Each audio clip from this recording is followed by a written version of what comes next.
number 75. 75 takes, bro. Fuck, Episode 3. Hear it. He's pouring some energy drink. Basically, whatever is going on between OBS and my camera, from what I understand, there's too much input. Basically, probably between the mic and the camera and the internet, it's a bandwidth problem. I'm not able to stream 4K. I don't really know how to change it into like. This is why we should have figured this out a little rate. bit earlier, though. We did think about this. Just saying. Yeah, that is true. But anyways, I'm officially just using the laptop cam at this point. Let's roll it out, okay?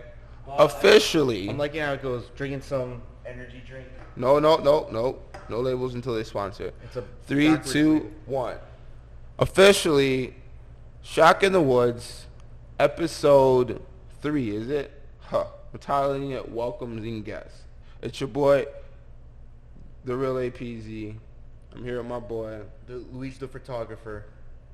All right, yo, Luis, how was your week, man? It was pretty good.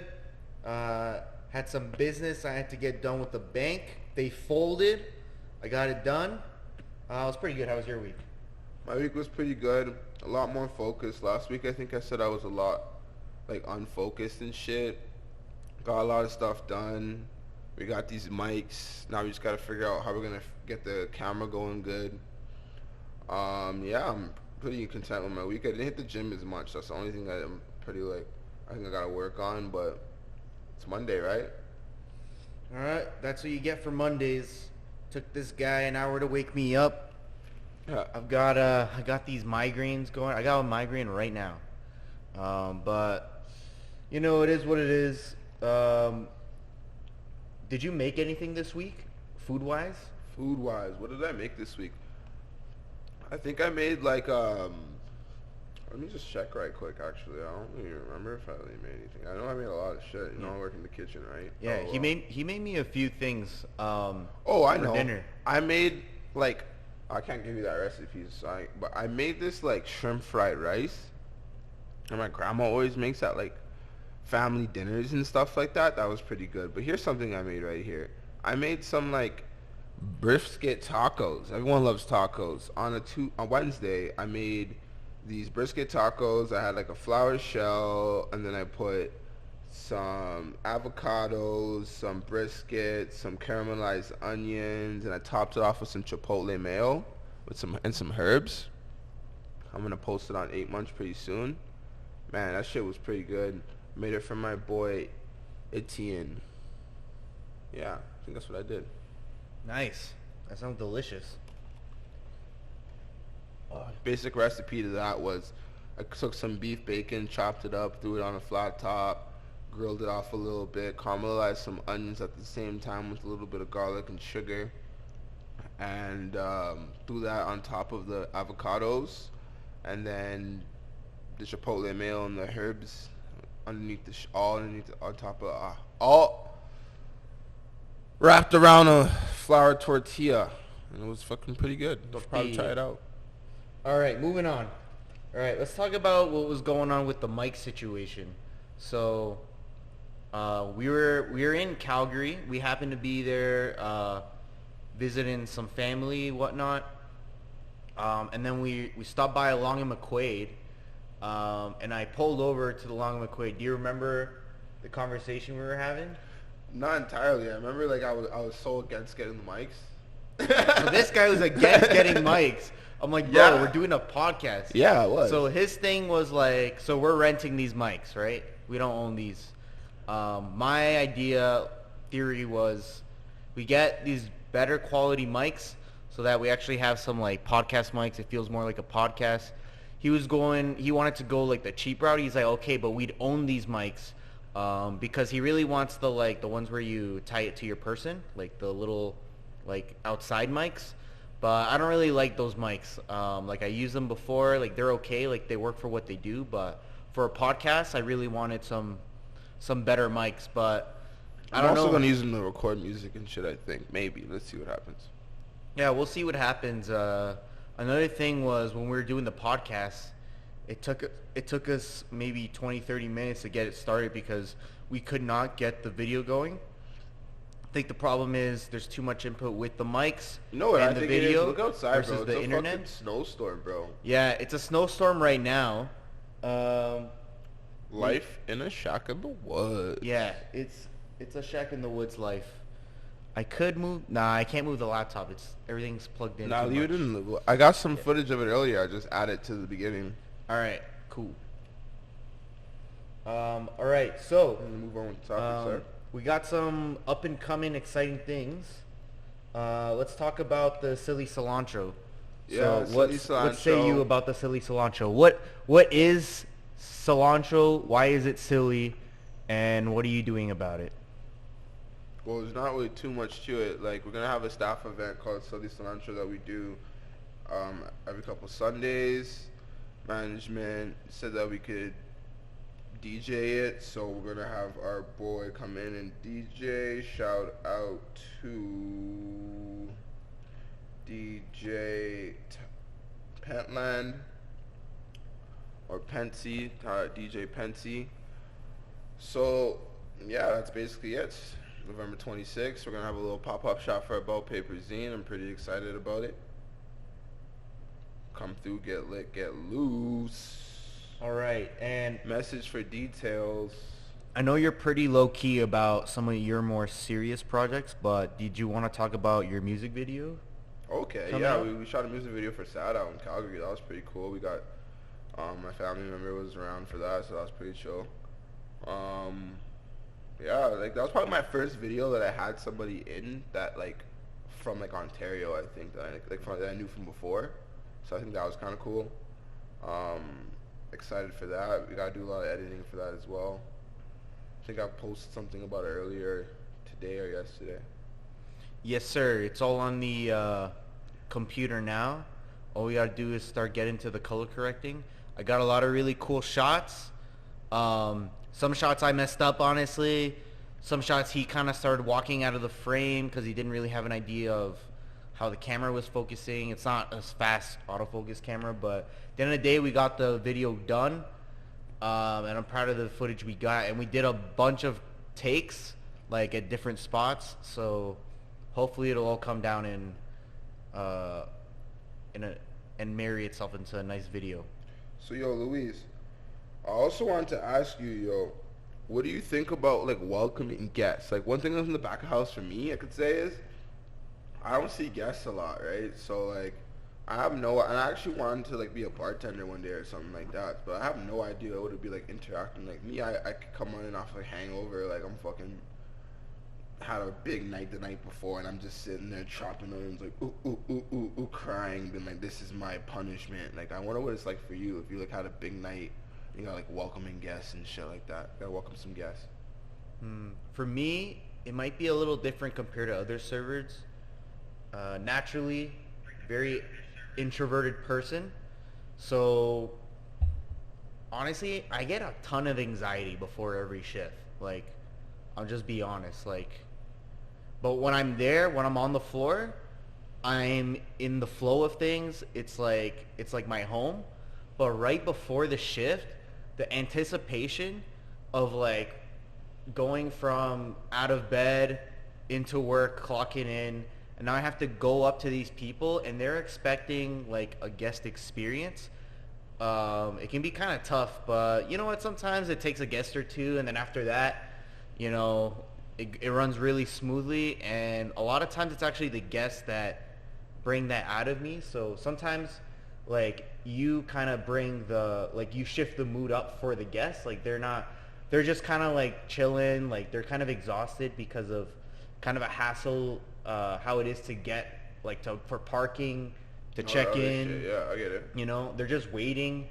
It's a bit of like tedious work just for the guests to check in, right? Rather than a hotel, you park, you go in, done, right? So sometimes it's me that has to shift the mood for them. Sometimes they're the one that shifts the mood for me, and they make me laugh, and then that brings it out, and then when the next guest, I can bring that energy. So it's really about just getting the momentum going. Sometimes you gotta fake the smile, and then that obviously becomes a real smile. Obviously, you know that like that releases like I don't know if it's dopamine or serotonin, whatever. But Once you start smiling, it actually puts you in a better mood. And then once you're moving your body, I'm gonna try then and that smile feels more. Smiling. But I think you could actually be a sick bartender.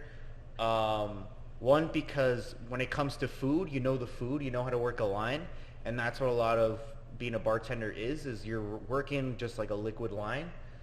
There's a lot of prep, there's a lot of setup that you need to do, just like a kitchen, just like any pub, restaurant. If you like working at any restaurant kind of thing. Okay, lots of specs. But it's just different items, like different products. It's alcohol. Different specs, yeah. Yeah.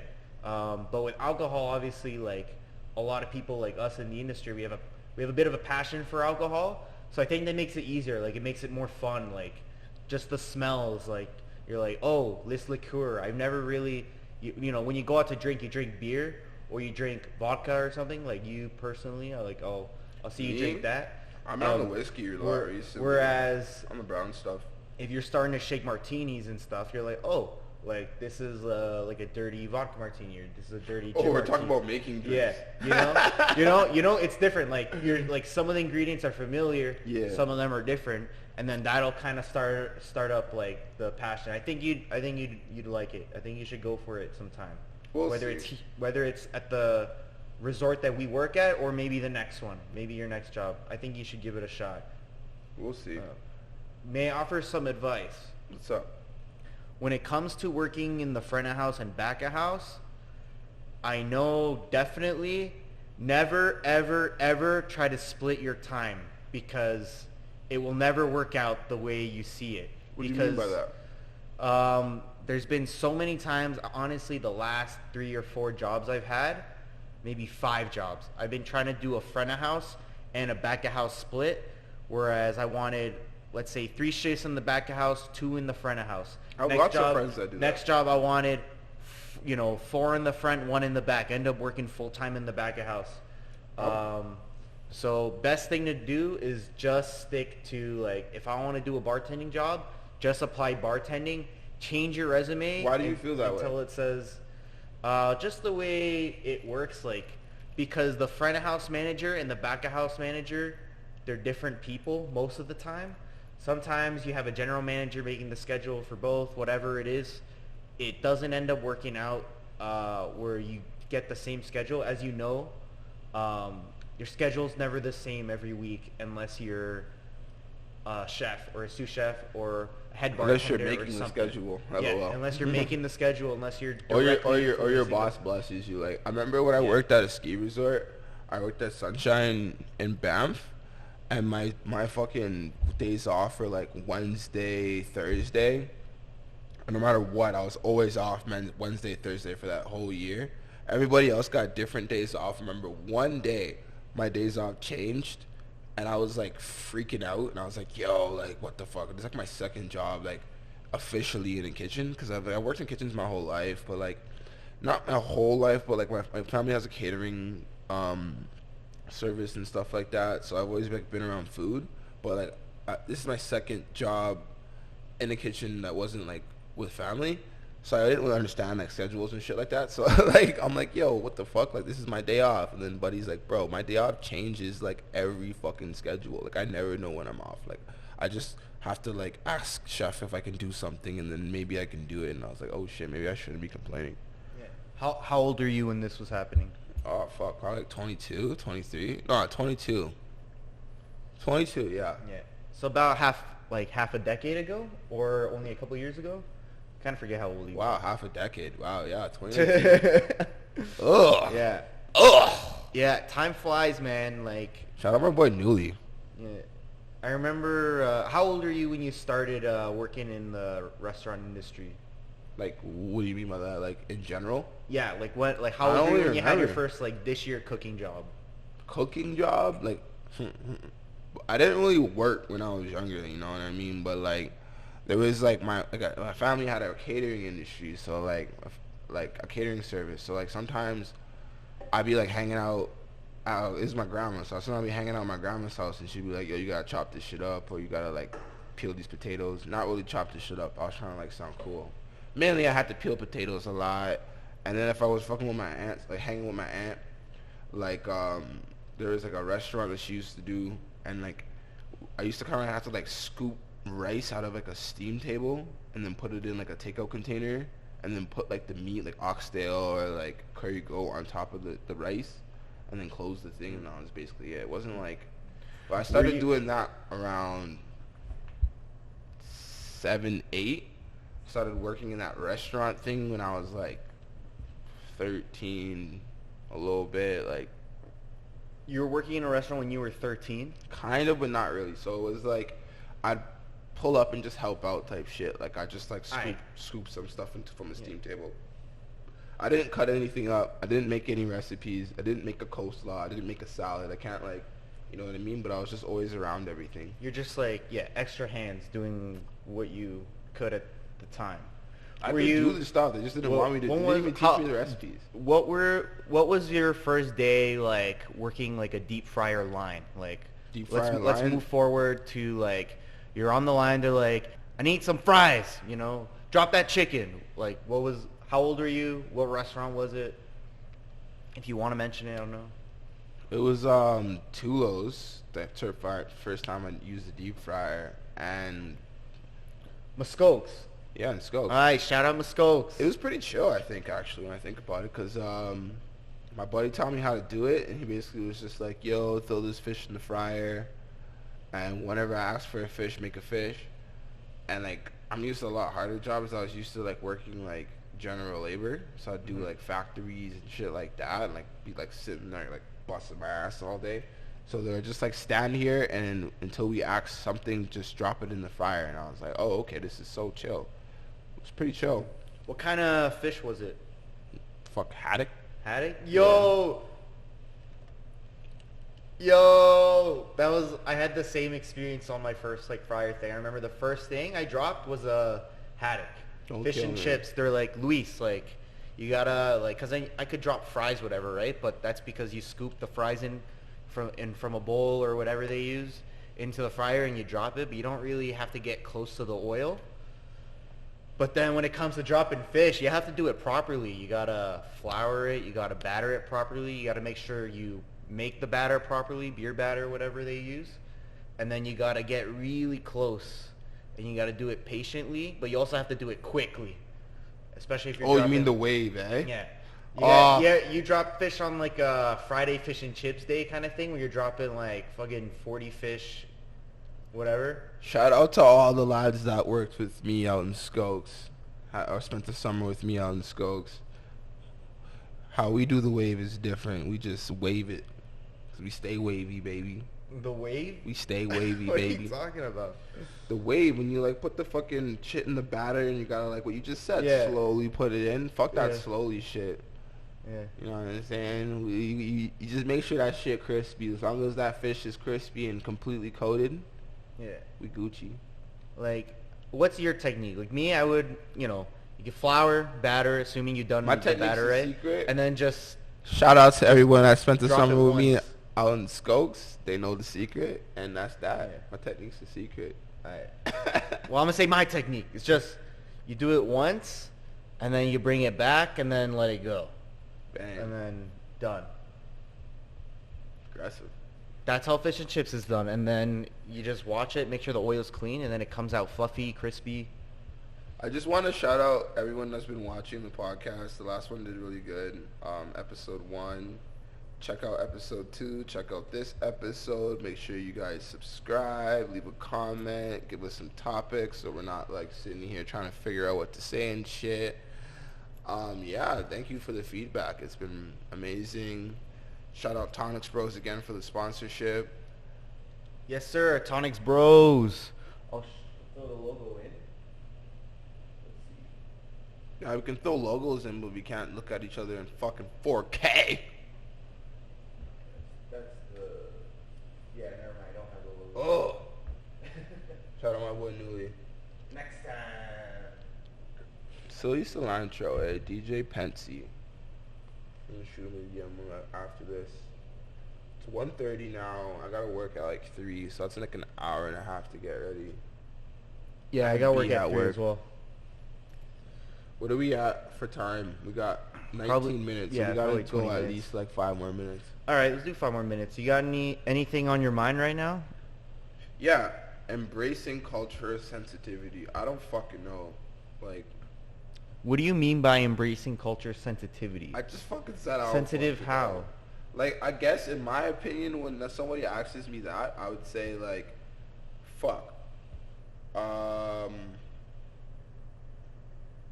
Okay, so like, you know, I'm Jamaican, right? Yeah. Everybody assumes that like I eat a lot of jerk chicken. I actually don't eat that much jerk chicken. My favorite food is oxtail.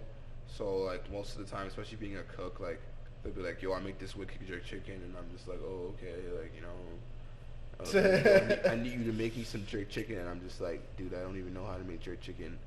A Dutch white man taught me how to make jerk chicken. By the way, shout out to Chef Jack. Nice. I have no, you know what I mean? That was probably one thing. Like, how do you feel about shit like that? Like, you're from El Salvador, right? Am I even saying that right? Yeah. Is there like any like culture things that people just automatically expect or like think like not racist, but like, you know what I mean? I feel like most people don't even know what El Salvador is. They just assume I'm Mexican. Yeah, And- I did. I think you're a Mexican. And when they're we like, first met. "Oh yeah, like how like tacos Mexico must be great." I'm like, "Yeah, they are, but I'm not Mexican." Like, Yeah, so like you know, I love tacos just like everyone else, but I'm also not Mexican like everyone else.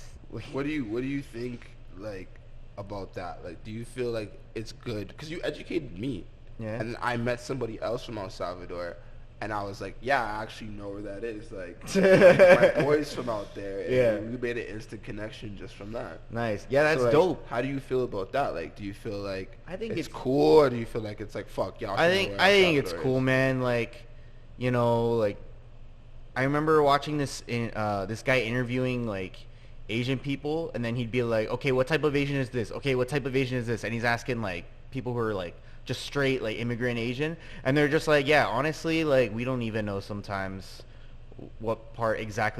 Sometimes you can tell, sometimes you can't. Like some native people look Latino, some Latino people look like, you know, like American native, because you know, they grew up on a similar part of the map. One's just more north, one's just more south, you know. Some of them are beach, some of them are, you know, like fucking like northern, like Alaska. So you meet do you- some do you feel Jamaicans, you like- meet some Nigerians. They're completely different type of black people, but Yeah. if you haven't met enough, and No. honestly, sometimes it's hard to tell. Yeah. Like, So like, do you feel like it's like cool when people like automatically assume things, or would you rather like them ask you like, hey, like, what do you like? What kind of food do you like, and shit like that? Or like, for me, it's food. Like, I'm a big food guy, so like I love my fucking like oxtail, and like no one's ever asked me about oxtail. And every time a girl asks me about oxtail, I'm like, I'm fucking you tonight.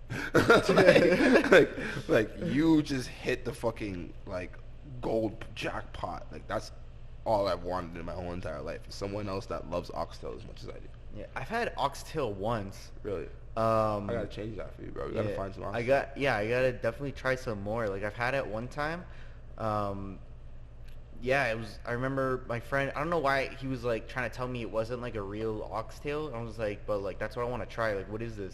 Is Shout it out to ribs? oxtail now, but we What- still and gotta then- figure out like, bro, like, how do you feel about that shit though? Do you think people should continue to like assume that you're Mexican and actually what you think about tacos, or like you want people to just know where El Salvador is?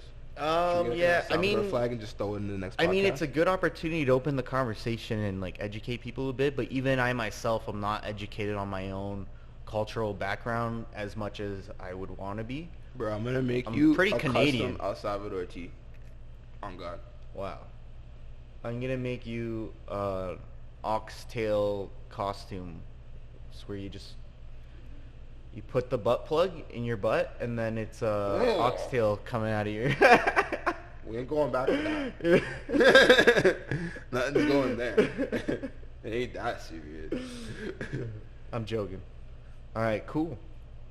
I guess this You is. wanna wrap it up? Yeah, let's wrap it up. Shout out to our boy Marco for throwing us those topics, cause bro, without welcoming guests and embracing cultural sensitivity, this morning I was fucking at a loss for topics. I'll tell you that straight up. Thanks to And Marco then for the culture we were sensitivity fucking question. wondering what the fuck is going on with the fucking video and the audio and shit. That took us like over an hour and a half. But we got it done. Shack in the Woods, episode 3. Titles and welcoming guests. That might change. Shout out Spotify for listening on Spotify. Shout out Kick Streaming. We're live streaming on Kick right now. It's going to be on YouTube. Make sure you guys go watch this on YouTube. Leave a like, comment, and subscribe. Thanks again. Shack in the Woods. Bang, bang.